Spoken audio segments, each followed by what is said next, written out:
एक बार एक कॉलेज में 4 दोस्त पढ़ते थे। चारों एक ही क्लास में थे, इसलिए इनके बीच की दोस्ती काफी गहरी थी।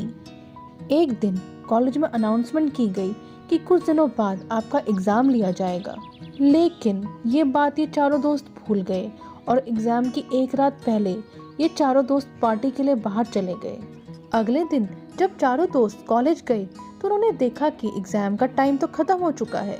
तब इन चारों दोस्तों ने एक प्लान बनाया और कार का ऑयल अपने कपड़ों पर लगाया और अपने प्रिंसिपल के कैबिन में जाकर प्रिंसिपल से कहने लगे, हमारे कार का टायर पंक्चर हो गया था, इसीलिए हम एग्जाम नहीं दे पाए। ठीक है, तुम कल कॉलेज आना, कल तुम्हारा एग्जाम ले लिया जाएगा। चारों दोस्त खुश होकर वहां से निकल गए और ये सोचने लगे कि आज तो हम बच गए।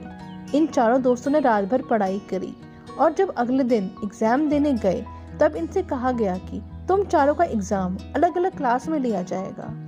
चारों दोस्त अलग अलग क्लास में जाकर बैठ गए, लेकिन जब इनके हाथ में क्वेश्चन पेपर आया तो इनकी आंखें खुली की खुली रह गई, क्योंकि क्वेश्चन पेपर में सिर्फ एक सवाल लिखा था कि कार का कौन सा टायर पंक्चर हुआ था। चारों दोस्त हैरान हो गए। तब उनको अपनी गलती का एहसास हुआ। तो दोस्तों, इस कहानी से हमें यह सीख मिलती है कि हमें कभी झूठ नहीं बोलना चाहिए, क्योंकि अगर आप जिससे झूठ बोल रहे हो और उसको आपके झूठ के बारे में पता है तो आप सिर्फ उसकी नज़रों में ही नहीं बल्कि अपनी नज़रों में भी बुरे और छोटे बन जाओगे।